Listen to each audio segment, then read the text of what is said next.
सुप्रभात बच्चों। हिंदी वसंत में आज हम पाठ 15 करेंगे, नीलकंठ। इस पाठ की लेखिका हैं श्रीमती महादेवी वर्मा। इनका जन्म सन 1907 ईस्वी में फर्रुखाबाद में हुआ था। मात्र 9 वर्ष की आयु में इनका विवाह हो गया था, पर अधिक समय तक ये अपने पति के साथ नहीं रह पाई थी। इनके पिता गोविंद प्रसाद एडवोकेट और माता अत्यंत धर्मपरायण और भक्त थे, जिनका संस्कारगत प्रभाव इन पर पड़ा था।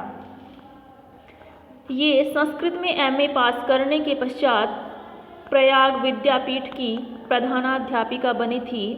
इन्होंने जीवन भर अध्ययन अध्यापन का कार्य किया था। नीलकंठ महादेवी वर्मा जी द्वारा रचित एक रेखा चित्र है। इसमें लेखिका ने पक्षियों के प्रति अपने प्रेम का सजीव वर्णन किया है। लेखिका कहती है कि पक्षियों में भी इंसानों की तरह ही कोमल भावनाएं होती हैं। इसमें उन्होंने नीलकंठ के मीठे कड़वे अनुभवों का लेखा जोखा प्रस्तुत किया है। एक दिन लेखिका एक मेहमान को स्टेशन पर पहुंचाकर पक्षियों की दुकान पर पहुंची। उस दुकान के मालिक बड़े मियाँ ने उन्हें मोर मोरनी का एक जोड़ा दिखाया। जो चिड़िया बेचने वाला है वो लेखिका को मोर मोरनी का एक जोड़ा दिखाता है और कहता है कि शंकरगढ़ से एक चिड़ी मार 2 मोर के बच्चे पकड़ लाया है, एक मोर है और एक मोरनी।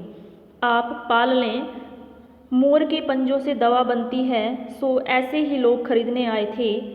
आखिर मेरे सीने में भी तो इंसान का दिल है, मारने के लिए ऐसे ही मासूम बच्चों को कैसे दे दूं? इसीलिए मैंने टालने के लिए कह दिया, गुरुजी ने मंगवाए हैं। वैसे यह कमबख्त रोजगार ही खराब है, बस पकड़ो पकड़ो मारो मारो। जो चिड़िया बेचने वाला है वो कहता है कि कुछ इस तरह के लोग इन बच्चों को खरीदने आए थे कि मोर के पंजों से दवाई बनती है, परंतु मैं इन बच्चों को ऐसे हाथों में नहीं देना चाहता था, इसलिए आप इन्हें खरीद लीजिए और आप इनको पाल लेना।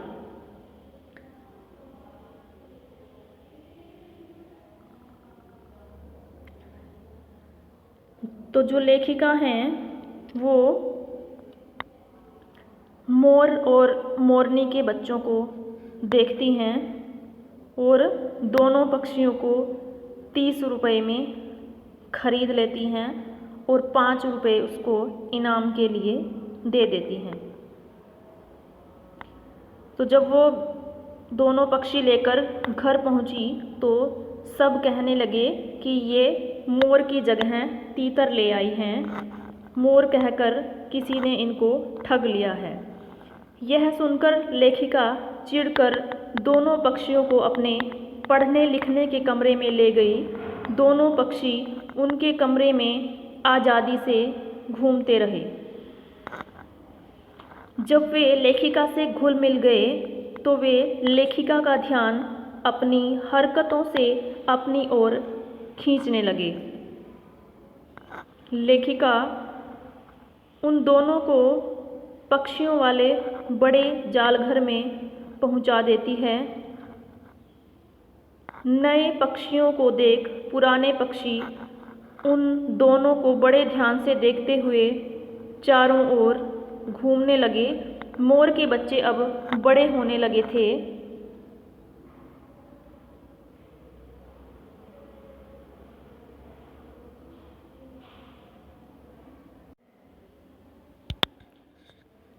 लेखिका ने मोर के बच्चों को धीरे धीरे बढ़ते हुए अपनी आँखों से देखा था। मोर के सिर की कलगी बड़ी और चमकीली हो गई थी, चोंच और तीखी हो गई थी, आँखों में नीली आभा चमकने लगी थी, गर्दन लंबी नीले हरे रंग की थी, पंखों में चमक आने लगी थी। मोर का अपनी गर्दन का बड़े सुंदर ढंग से उपयोग करना सब अच्छा लगता था।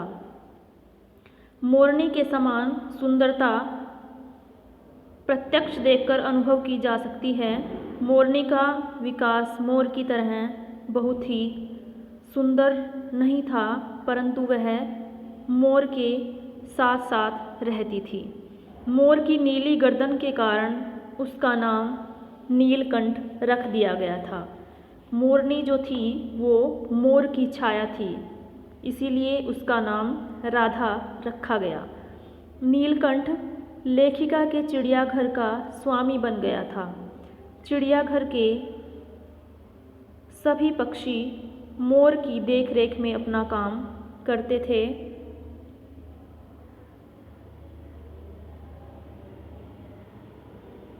जब कोई पक्षी मोर की बात नहीं मानता, तब मोर उसे अपनी चोंच के साथ दंड दे दिया करता था।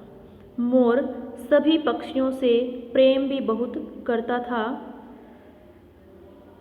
वह अपने पंखों की छाया में सभी पक्षियों को छुपाकर रखता था।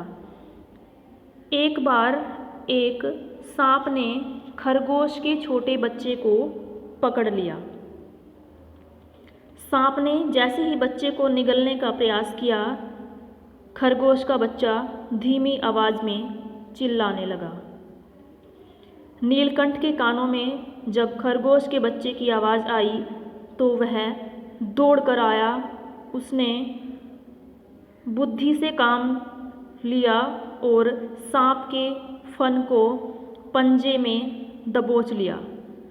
चोंच से चोट मारनी आरंभ कर दी। तो इस प्रकार सांप की पकड़ ढीली पड़ गई।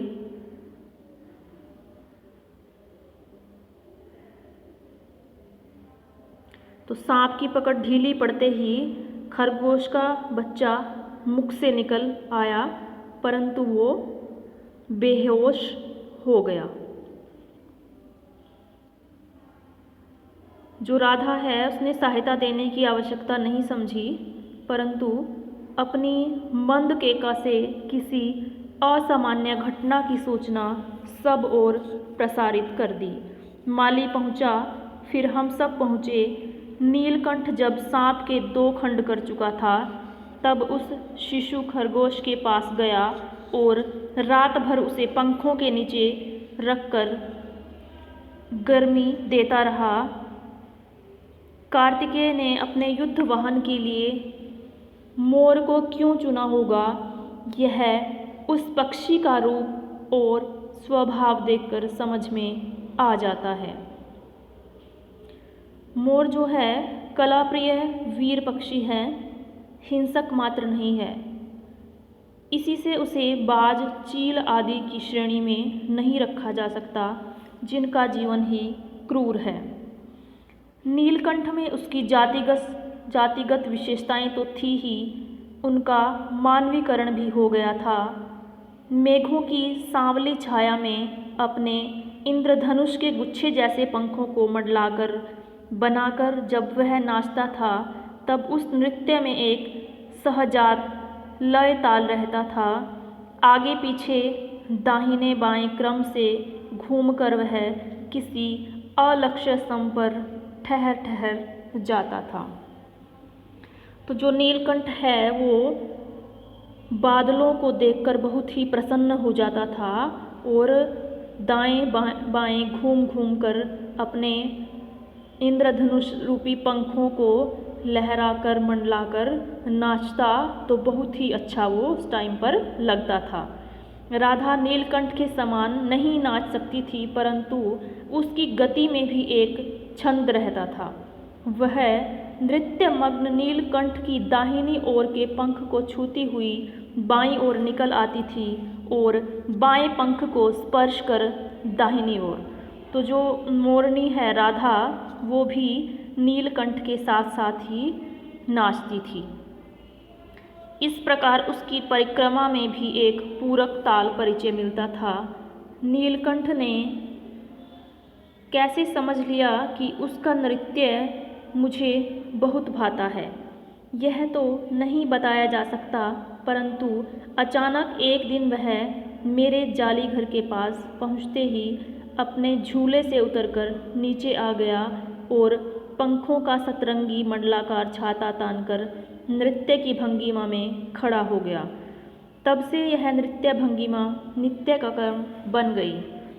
प्राय मेरे साथ कोई न कोई देशी विदेशी अतिथि भी पहुंच जाता था और नीलकंठ की मुद्रा को अपने प्रति सम्मानपूर्वक समझकर विस्मयाभिभूत हो उठता था।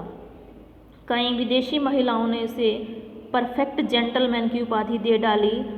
जिस नुकीली पैनी चोंच से वह भयंकर सांप को खंड खंड कर सकता था, उसी से मेरी हथेली पर रखे हुए भुने चने ऐसी कोमलता से उठाकर खाता था कि हंसी भी आती थी और आश्चर्य भी होता था।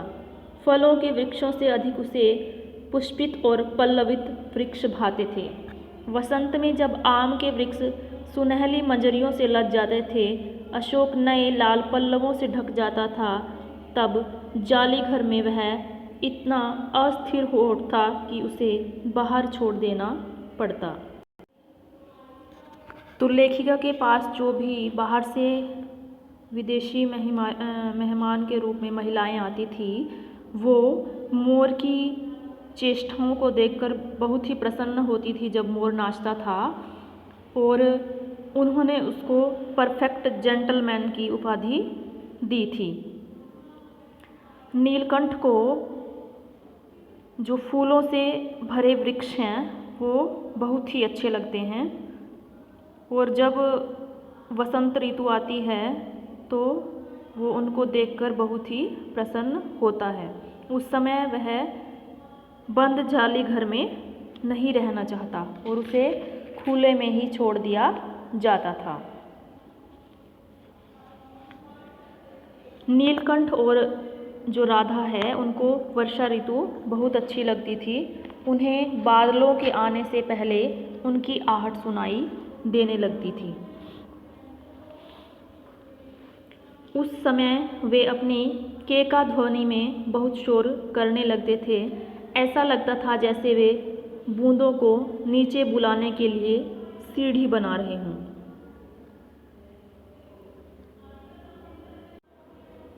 और कभी कभी तो ये दोनों एक दूसरे के पंखों से जो बूंदें टपकती थी उनको अपनी चोंच से पी पी कर अपने पंखों का गीलापन दूर करते थे।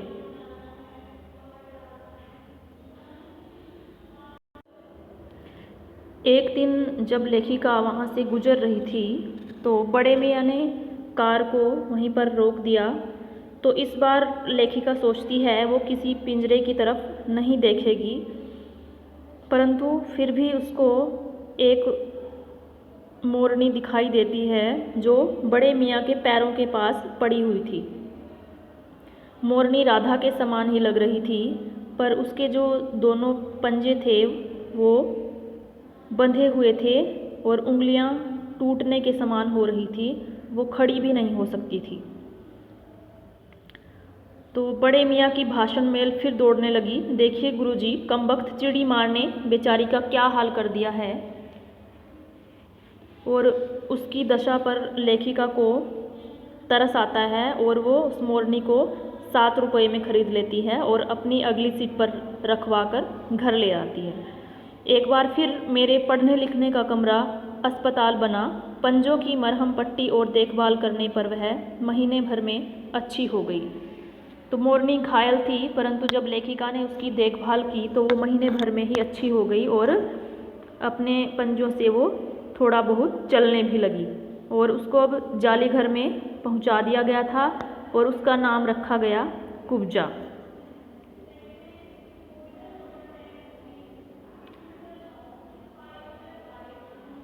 तो वह अपने नाम के अनुसार उसका स्वभाव भी ऐसा ही था। वह नीलकंठ और राधा के साथ रहने लगी। तो जब वो दोनों को देखती, राधा और नीलकंठ को, तो वो उनको मारने के लिए दौड़ती। चोंच से मार मार कर उसने राधा की कलगी नोच डाली, पंख नोच डाले। जो नीलकंठ था वो उससे दूर भागता था क्योंकि वो उसके साथ रहना नहीं चाहता था। जो कुब्जा थी उसकी किसी भी जीव जंतु के साथ मित्रता नहीं थी। वह किसी को नीलकंठ के समीप आने देना भी नहीं चाहती थी। उसी बीच राधा ने 2 अंडे दिए जिनको वह पंखों में छिपाई बैठी रहती थी। तो जब कुब्जा को पता चला तो उसने अपनी चोंच के साथ मार मार कर राधा को ढकेल दिया और फिर उसके अंडे भी फोड़ दिए। तो जब ये ऐसा कलह वहाँ पर रहने लगा, नीलकंठ भी इससे दुखी होने लगा। कई बार वो जाली के घर से निकल भागा। एक बार कई दिन भूखा प्यासा आम की शाखाओं में छिपा बैठा रहा, जहाँ से बहुत पुचकार कर मैंने उतारा। एक बार मेरी खिड़की के शेड पर छिपा रहा। मेरे दाना देने जाने पर वह सदा की भांति पंखों को मंडलाकर बनाकर खड़ा हो जाता था, पर उसकी चाल में थकावट और आंखों में एक शून्यता रहती थी। अपनी अनुभवहीनता के कारण ही मैं आशा करती रही कि थोड़े दिन बाद सब में मेल हो जाएगा। अंत में 3-4 मास के बाद एक दिन सवेरे जाकर खरगोश के बच्चों को पंखों में छिपाकर बैठता था। मेरे पुकारने पर भी उसके न उठने पर संदेह हुआ। तो एक दिन लेखिका जब उस नीलकंठ को पुकारती है परंतु वो नहीं उठता, तो लेखिका को संदेह होता है कि भाई कुछ ना कुछ बात है, क्योंकि नीलकंठ लेखिका के पुकारने पर एकदम से दौड़ा चला आता था। वास्तव में नीलकंठ जो था वो मर गया था। क्यों का उत्तर तो अब तक नहीं मिल सका। न उसे कोई बीमारी हुई, न उसके रंग बिरंगे फूलों के स्तबक जैसे शरीर पर किसी चोट का चिन्ह मिला। मैं अपने शॉल में लपेटकर उसे संगम ले गई। जब गंगा की बीच धार में उसे प्रवाहित किया गया, तब उसके पंखों की चंद्रिकाओं से प्रतिबिंबित होकर गंगा का चौड़ा पाट एक विशाल मयूर के समान तरंगित हो उठा। नीलकंठ के न रहने पर राधा तो निश्चेष्ट सी कई दिन कोने में बैठी रही। वह कई बार भाग कर लौट आया था, अतः वह प्रतीक्षा के भाव से द्वार पर दृष्टि लगाए रहती थी। तो जो मोरनी राधा है वो सोचती है कि नीलकंठ कहीं बाहर चला गया है और 1-2 दिन में लौट आएगा। जो कुब्जा है वो भी उसको ढूंढने लगती है और हर जगह नीलकंठ को वो ढूंढती रहती है। एक दिन आम से उतरी ही थी कि कजली सामने पड़ गई। स्वभाव के अनुसार उसने कजली पर भी चोंच से प्रभाव किया। परिणामतः कजली के 2 दांत उसकी गर्दन पर लग गए। इस बार उसका कलह कोलाहल और द्वेष प्रेम भरा जीवन बचाया न जा सका, परंतु इन 3 पक्षियों ने मुझे पक्षी प्रकृति की विभिन्नता का जो परिचय दिया है वह मेरे लिए विशेष महत्व रखता है। राधा अब प्रतीक्षा में ही दुकेली है। आषाढ़ में जब आकाश मेघों से भर जाता है, वह कभी ऊंचे झूले पर और कभी अशोक की डाल पर अपनी केका को तीव्र करके नीलकंठ को बुलाती रहती है। तो जो राधा है मोरनी, उसको आज भी यही प्रतीक्षा है कि नीलकंठ कहीं बाहर गया हुआ है और वो लौट कर आएगा, इसलिए वो हमेशा नीलकंठ को ही पुकारती रहती है। तो इस पाठ में लेखिका ने पक्षियों के प्रति अपने प्रेम को व्यक्त किया है और ये बताने का प्रयास किया है कि कैसे पक्षियों की जो प्रकृति है वो भी भिन्न भिन्न होती है। धन्यवाद।